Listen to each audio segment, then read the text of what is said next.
Сайн байцгаана уу? Сүсний сэрэл хуудасны дагагч та нартай энэ өдрийн мэндийг хүргье. Сайн байцгаана уу? Та бүгдээ амар амгалан гэрээ. Хоёр дараагийн подкастаа хийхэд бэлэн болсон байна. Тэг өнөөдрийн сэдэв гэвэл өмнөх подкастуудаас арай өөрөөр явна. Яагаад гэвэл урт насан лайф коуч ихчийн одоо хүлтэр хийсэл болон тэднэртэй хүмүүст хийсэн дасгалжуулалтын туршлагаас сэдэвчлэн энэ подкастыг хийхэр болсон. Орт насны ихч танд асуулт тавья. Та одоо ингээд нэг сарын 2 сургалт өгж тэгээд сургалт болгон дээр 4 удаагийн хувийн дасгалжуулалт өгсөн байгаа тийм үү? Тэгэхээр би одоо ингээд надаас ийм асуулт гарч байна л да. Тэгээд одооны орчин үеийн монголчуудын тулгамдсан асуудал болон сэтгэл зүйн байдал ямар шахуу байна вэ? За тэгэхээр өнгөрсөн жилээс бол би сургалт явууллаа. Хүмүүстэй туулж ажиллаж үзлээ. Хүмүүс бол яг ингэ хичээлээ үзчихэд яг хичээлээ эргэж ярихаасаа илүү өөрийнхөө амьдралыг ярих сонирхолтой байдаг байхгүй юу? Тэгэхээр яг амьдрал тулгараад байгаа янз бүрийн асуудлуудыг яаж шийдэхээ мэдэхгүй тусламж бас хүсдэгтэй. Тэрийг бол ерөөсөө эхлээд би тэр хүмүүстэй юуг ойлгуулахыг хичээдгүү гэхээр танд одоо таны туулсан амьдрал юу вэ тийм ээ? Тэр нь гол шүү дээ. Тэр хүн чинь ямар амьдралыг туулаад өнөөдөр энэ цэг дээр ирсэн байгаа юм тийм ээ? Тэрийг нь яриулаад тэндээс нь бид нэр дүгнэлт хийж байгаа тийм ээ? Тэгээд тэр хүний одоо айдас тулгараад байгаа хүүхэд насныхан шарах юу вэ? Тэр бүгдээр нь ажиллаж ингээд зөвлөгөө бие биендээ өгч авдаг байгаа. Тэгтэл чинь ер нь ингээд явж хүмүүсийн ухамсар их чухал байдаг л да. Ухамсар нь ингээд хөгжих ирээр хүний амьдрал цэгцрээ яваад идэг байхгүй юу? Ухамсарын дороод л их байх тусмаа асуудал ерөөсөө өөрөөс салж өгөхгүй нэгэн хэвийн байдалтай л байгаад байдаг байхгүй юу? Тэгэхээр та одоо яавал одоо ухамсараа ингээд дээшлүүлэх вэ? Яавал таны амьдрал сайжрах вэ гэдгийг л та цэгээ гол асуудлаа болгоод ингээд хоёлаа үзье. Одоо ямар асуудал вэ гэдэг дээр нь ярьдаг байхгүй юу? Тэгээ ингээд яриад тахаар ерөөсөө тийм аюултай их том асуудал байдгүй л дээ хүмүүст. Жижиг юм дээр ингээд яахаа мэдэхгүй болсон юм асуудлууд дээр бас зөвлөгөө авах сонирхолтой байдаг.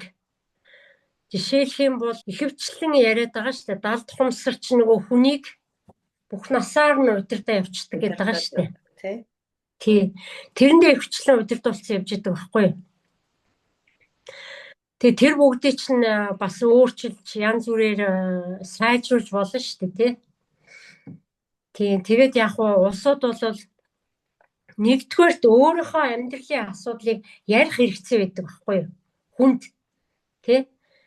Хүнд яриад гаргаад ирэхээр тэр ярьж байхдаа бас нөгөө өөрийнхөө шийдлийг олцдог. Тэр дундаасаа тий.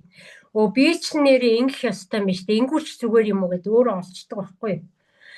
Тэр яагаад сэтгэл зүйч хүмүүс чинь хүмүүсээр юмыг яриулаад идэх чинь тэр байхгүй юу? Хүн ярихгүй болохоор бас шийдлээ олж чаддгүй байгаа юм. Тийм нэг асуудал байна.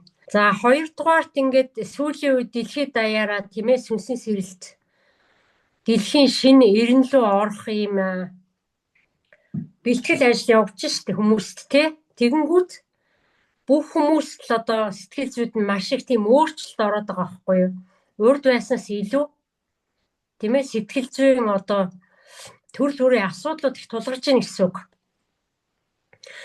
Тэгэхээр ерөөсөө энийг чи яаж шийдэх юм бэ гэхээр зарим хүмүүс сүнсний сэрэлт нь явагдаад зарим нь ингээд тургалтан суугаад ирэхээр сэтгэл зүйд нь байсан шархнууд нь бүр ингээд гараад ирдэг байхгүй юу? Урд тагчиг байсан ч бүр гараад ирнэ.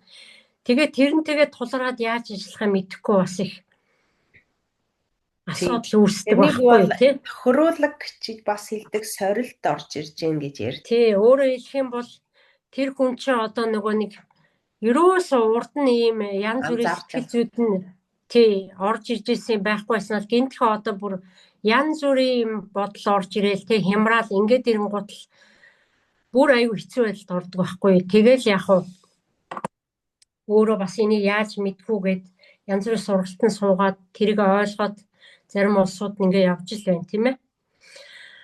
Тэгэхээр ерөнхийдөө энэ уулзаад байгаа хүмүүсийн дунд энэ хөгшин хүмүүстээр бол маш ганцаардл байдаг байхгүй юу?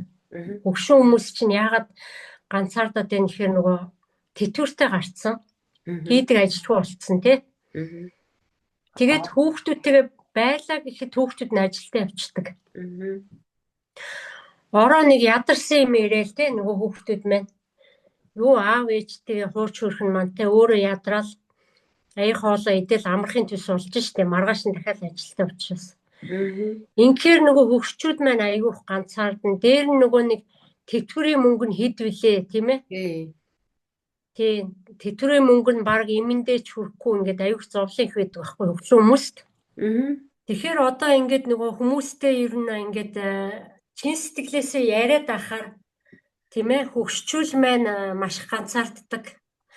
Энэ ганцаардал нь одоо юунаас болоод байна гэхээр нөгөө ажилласаа гарцсан байгаа шүү дээ. Тэтгэврт гарцсан хүн чинь ажилгүй болцсон. Тийм хамт олноосоо тасарчсан тийм ээ. Тэгээд одоо хүүхдүүд нь ажилдаа явчихдаг тийм үү. Тэгээ нэг бол жоохон хүүхдүүд хараад уцардаг, нэг бол ингээд гэртээ ингээд хан хараа сууж идэг тийм. Ерөөсөө ийм ганцаардал маш их байна хөгшчүүлд. Энийг бол одоо үр хүүхдүүд нь сайн анхаарад ээж аавтайгаа тийм ээ. Тэр ганцаардлын одоо асуудлыг хуваалцах хэрэгтэй гэж би бодод байгаа байхгүй юу. Залуучуудын хувьд болохоор яг хөө ажил амьдралынхаа төлөө явахаас ч аргагүй тэгээд завгүй өглөө гараад ороо ирдэг ч юм уу. Тэ Улаанбаатарын хувьд бол хэдэн цагаар юунд суудаг гэдэг ба штэ бөглөөнд суудаг. Тийм. Тэгэхээр ерөөсөө ингээд орчин үеийн амьдрал маань ингээд 3 хэсэгт хуваагдчихж байгаа байхгүй юу. Хүүхдүүд тийм ээ. Одоо залуучууд хөгшчүүл гээд.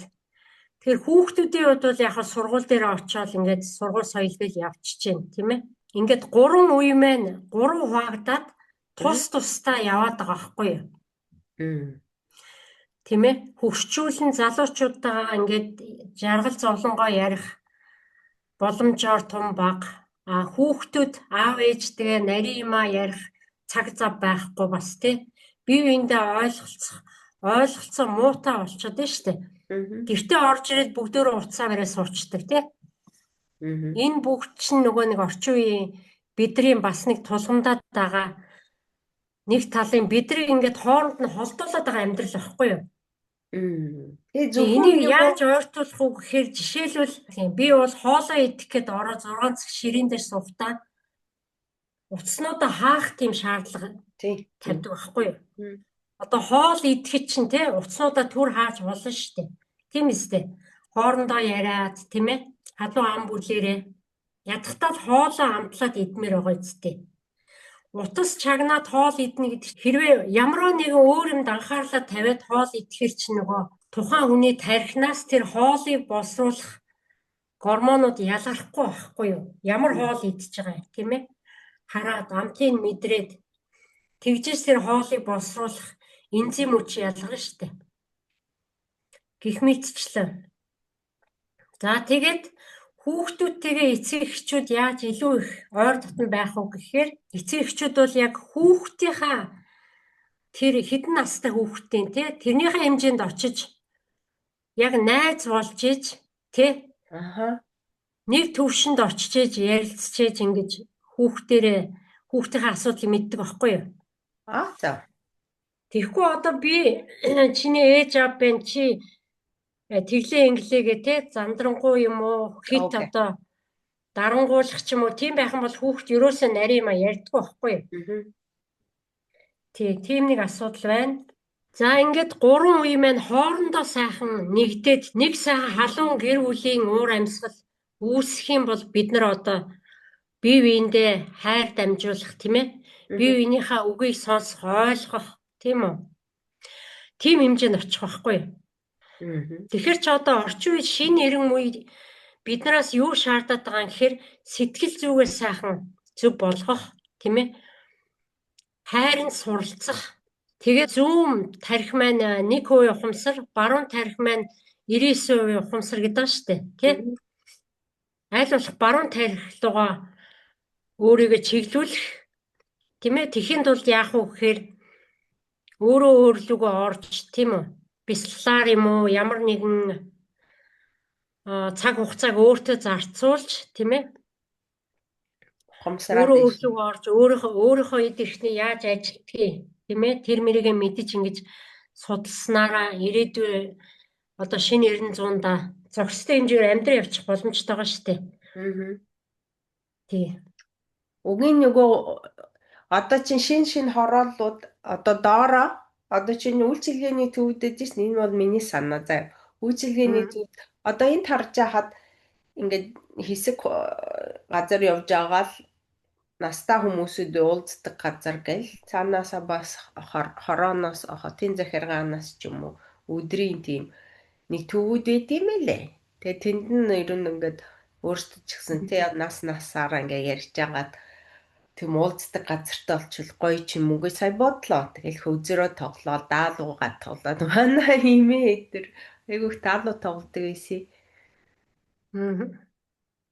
Тэр санаанд орлоо. Бас кино эднэр дээр хардсан штэ. Одоо Өмнөд Азийнхан гээд нөгөө Малайз, Сингапурууд чинь бас Монгол шиг юм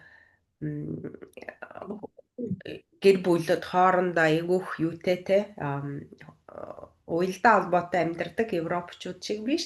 Тэгэхээр тэд нар бас 7 хоногт ингээд хоорондоо уулздаг тийм үү тусгай өдөртөө юм билээ. Нэгэнд нь болохоор цуг хоол хийж иддэг. Нөгөө банш гуузаа их хөдөлмөр ордог тэр хоолоо цуг хийж иддэг. Бас өөр өдрөд болохоор нөгөө Библийн ном уншдаг гэд манайхан ч гэсэн одоо ном хэлцүүлэг ч юм уу те. Тэг өөр өдөр тэгэл тэр даалууга тоглодог гэх тиймэрхүү юм харагдчихсэн. Тэр бол ер нь хэрэгтэй л байх гэж бодлоо сая. Яг энэ Европт бол юу яадгийн тэтгэвртэй гараад гэртээ сууж байгаа хүмүүстэйгээ уулзаад хоорондоо юу? Тий цуглаад суудаг нэг газартай байдаг байхгүй юу? Яг үнэ. Тэгээд тэндээ суугаад дуртай юмаа хийгээд ярилцаа тийм ээ чаддаг юмаа хийгээд тэгээд ингээд тодорхой нэг хэдэн өдөр байдээ. Энэ өдрүүд нь зугаална, явган алхах нь эсвэл энэ өдөр нь дугуйгаар явна тийм ээ. Яг үнэ. Ийм өдрүүд нь нийлээд гар урлын юмаа хийнэ энэ тэгээд ингээд тэтгэврт гарсан хүмүүсээ тийм зохион байгуулалтын юмнууд байдیں۔ Европт бол тий, одоо ч гэсэн Монголд ч гэсэн тэгж болно шүү дээ. Одоо гой хорооллууд байна. Тэгэхээр тэр доор үйлчилгээний төв заримуд нь хоосон байгаа да. Тэгвэл тэд нэрийг нийлж аваад тогтчоод тэр хорооныхан өөртөө тий залууийнхан ч гэсэн хүмүүстэй зориул. Бид нэр угаасаа одоо мөн хийн залуу явахгүй үсттэй тий. Тэгэхээр бас л бидний нас явна тэгээд настай болно. Тэгэхээр одоо бид нэр одоо ирээдүйнхөө өөрсдийнхөө төлөө хийж гин гэж бодож бас арга хэмжээ авах хэрэгтэй болов гэж бодлоо сая. Тийм тэгэхээр уул нь бол одоо Монголын одоо хөгшчүүл сая баахан жагслаа шүү дээ тийм ээ тэтгэврээ нэмүүлээгээл. Тэгээ нэмүүлж чадаагүй бол байна гэж би хараад байгаа юм. Тэгэхээр одоо нэгэнт уус ингээд тэтгэврээ нэмэхгүй байгаа юм чинь тийм ээ. Хамгийн ойр дотн байгаа үр хүүхдүүд нь тий эцэг эхийгээ яаж аятайхан байлгах уу гэдэг дээрээс анхаарал тавих хэрэгтэй юм уу гэж би боддتي. Тэгээд хөгшин хүмүүсийн хамгийн гол хэрэгцээ нь болохоор бас ингээд нөгөө сэтгэлдээ хуваалцах хэрэгцээ айгүй хэрэгтэй байгаа байхгүй юу?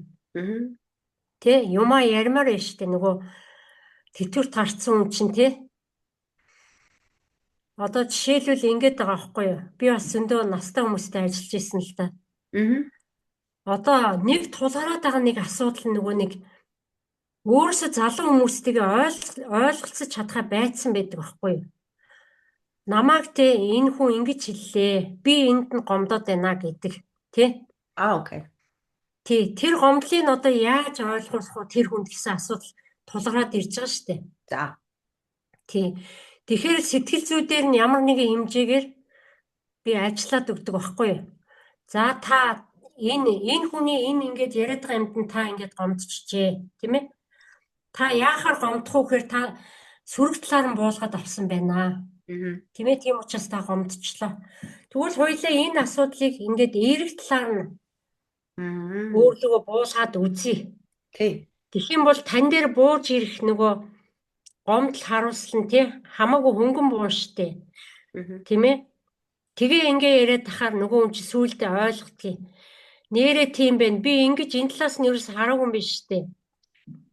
За би тэгвэл одоо энэ талаас нь хараад дараагийн удаа нөгөө хүнтэйгээ би уулзах юм бол би ингэж ийм маягаар би хүлээгээд аваа ярьсан юм ингээд ингээд зөөлрөөд ирдэг байхгүй юу? Тэгээд ярьжээл бас ийм юугаа ярьдгийг үр хөвгтэйгээ ойлголцож чадахгүй байгаа зүйлээ ярьдаг байхгүй юу? Нэг ийм асуудал байна. Манай хөвгт ийм байна те. Би бол ингэчмээр байна. Ингээ бит хоёрын хооронд ингээд ерөөсөө айгүй хэцүү асуудал үүсэж гин гэж ярьдаг байхгүй юу? Тэгэхээр би тэрийг дахиад эерэг тал руу нь оруулж өгдөг байхгүй юу? Та хүүхдээ те энэ талаас нь хараад үзтээ болох нь уу гэд. Тэгэхээр хараад үздэг байхгүй нөгөө хүн чинь. Нэрэж тийм үү би бас арай л ингээд хатуу талаас нь хараад исэн юм байна гэл. Ингээл бас л хөөрхөн зөөлрөд ирдэг байхгүй юу? Нөгөө хүн маань. За тэгвэл та нэг ийм үг хэллэг хэрэглээд үз хүүхдтэйгээ. Тэгээ хэрэглээд та хүүхдийнхаа нөгөө тань руу эргүүлж хариулж байгаа нөгөө реакцийг хараад үзээрэй гэ би тэгдэг байхгүй. Тэгэхээр за тэгээ нэрээ эн чин зүг санаа байна гэл ингээл хөрхи. Нэг өөр хэлэх юм бол эн чин ингээд ухамсараад хэлээд байгаа байхгүй. Ухамсар нь тэлэгдээд нь штэ. Тэ юмыг дандаа өөрийнхөө талаас биш. Та хүүхдийнхаа талаас нь хараад үзтээ гэд би тэгдэг байхгүй.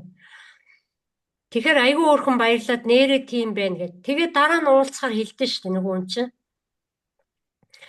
Би нөгөө чиний хийснээр нөгөө хүнийгээ тэр талаас нь хараад ингээд уулзсан чинь нөгөө хүн чинь дараагийн удаа надтай айгүй өөрөөр хандсан штэ. Битэрийн хооронд шал өөр яриа болсон энэ тэгдэг байхгүй юу? Тий. Тэр чинь л одоо нөгөө уулзалтын үр дүн гарч ирээд байгаа байхгүй юу? Шууд амьдрал дээрээ. Тий. Тэгээд дунд насны хүмүүстэй ингээд яриад тахаар за гэр болцсон улсууд нь бол нөгөө гэр бүлийнхаа хүнтэй маш их зөрчилтэй байдаг байхгүй юу?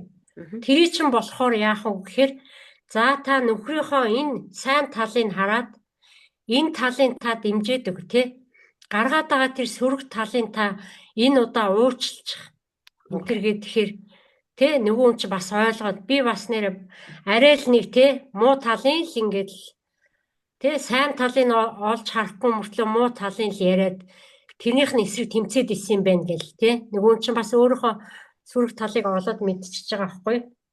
Гэх мэтчлэн ерөөсөө ямарваа нэг юм тий хайр гэдэг өнцгөр тийм үү. Жохоо хайрлаад харъя л да биеийгаа тий. Өөрийнхөө тэр энэ ийм л байх ёстой гэсэн тийм байдлаар биш. Жохоо хайр үгүй. Тийм ээ. Харьцаад байгаа хүмүүстэй хайр үгүй. Эргээр харъя. Тэгэхээр бүх юм чи ингээд арай өөр болоод эхэлдэг байхгүй. Тийм л одоо сэтгэл зүйн юм бид нар хурдан суралцаж тийм ээ. Өөрөө өөрийгөө нэг жоохон зөөлрүүлж тийм үү. Амьдралыг гой талаас нь л хараад сурчих юм бол тэр хүний нөгөө зовлон багасдаг байхгүй юу. Хүн ямарваа нэг юм дээр их л реакцлж тий. Их л одоо тэр тэгсэнгүү энэ ингэсэнгүү тий. Энийний буруу тэрний буруу эсвэл миний буруу гэл ингээл тий. Айгүй их тийм сөрөг юм л хайгаад ахсмал та зовлонгоосоо зууралдаад байна гэсэн үг. Нөгөө зүг зүгээр байсан юм өөрөө зовлон үүсгэж штэ тий. Тэгээд тэрнээсээ зуураад тавьдгүй байхгүй юу. Тэгэхээр чин тэр зуурсан байгаа зовлонгийн зөөлрүүлээд та энэ талаас нь хараад үз. За ингэж яриха болчих. Та ингэж яриад үз.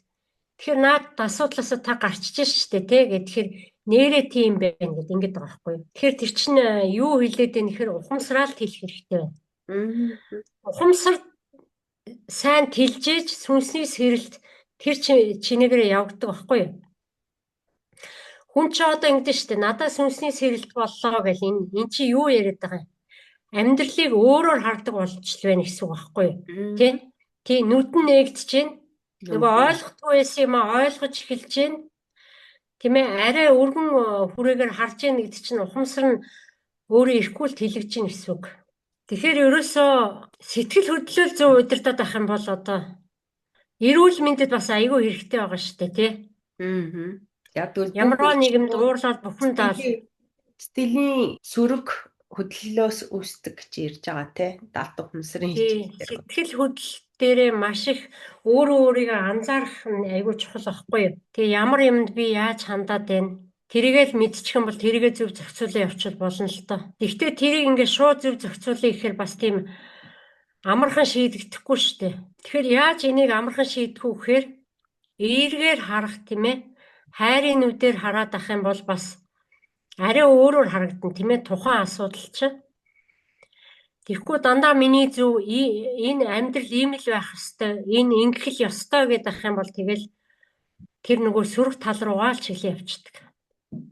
Уртнаас их танд өөрийнхөө ажлынхаа туршлагаас хуваалцсан их баярлаа. Тэгээд таны буяндан даган багш байсан шилдэгтэй багш нар тэрнтэй адил таны буяндан даган багш олон хүмүүст ингээд сэтгэлийн амрыг нь бас гэр бүлийнхэн харилцаанд нь тэ эерэг байдал оруулж өгсөн гэдэгт нь итгэж байна. Өстой баяр хүргэе.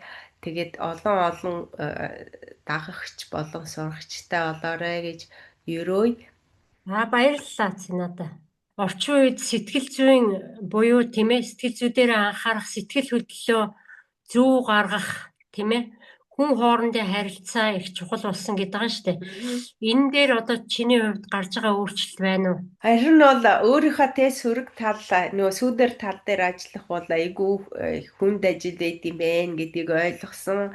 Ихэвчлэн хүмүүс бол гадагшаага ингээл заад энэ хүн л болохгүй ингээл тэ нөгөө бусад хүний өөрчлөлийг оролддог. Гэтэл өөр сөрөг тал дээр сүүдэр тал айгүй хүйдийг анзаардаг юм билэ. Тэг өөрөө өөртөө тэмцэлдэж ажиллах ажил хамгийн хүнд байд юм байна гэдгийг би өөртөө ойлгож байгаа. Тэгээ мэдээж 100% тэгш хүн байхгүй учраас надад бас айгүй мөө зүйлүүд их байгаа. Тэгээд нулин жилийн 2 сараас ер нь өөрийгөө ойлгох ягаад ийм ааш зан гараад гэдгийг ойлгох. Гэхдээ бол та нараас нуух юм байхгүй. Ихэндээ болохоор дандаа миний бага насны блок биш травма гэж тэрэн дээрээ тавьдаг байсан байлээ. Гэтэл бол хүн өөр дээр ажиллах их хэрэгтэй байд юм байна. Тэгэхээр бол гэр бүлийн харилцаач сайжрна. Одоо найз нөхдийн харилцаач сайжрна. Яг л бид нар бол нэг ажил дээр бол нөгөө 8хан цаг очдог. Тэгээ дээрэс нь бас манай Европт бол нөгөө гэрээсээ ажилдаг өдрүүд байдаг. Тэгэхээр ажил дээр бид нар нэг 7 хоногт 2 удаа 3 удаа ч юм уу очиод 8хан цагаар төгс өөр дээрээ тавьчихал тэгээ ажлынхантаа бол би бас сайн хүн болж харагддаг. Тэгээ гэр бүл дотор л жоохон тийм алдаа гаргадаг. Яг бол гэр бүлдээ хүн ч өөрөөр байдаг учраас тэгээд хажуу хүнээ илүү хайрлахтай, илүү хүндэтгэх гэдгээрээ өөрсдөө тэгсэн эд ухамсар дээр өөрийгөө тавьчвал өөр дээрээ ажиллаж эхэлдэм байлээ гэдгийг би ойлгосон байгаа. Тэгээ миний замттай дуусаагүй л дээ. Тий, хүн чинь насан туршдаа сурна штэ амьдралын.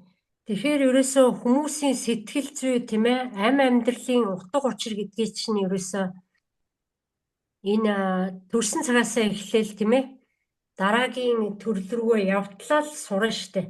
Хүний сурах юм бол барагдахгүй. Харин хүн сурхаа зогсоох юм бол жинхэнэ хөгшрөлт эхэлдэг гэж байгаа байхгүй юу? Яг үнэ. Тэрнийг бол дэмжиж байна.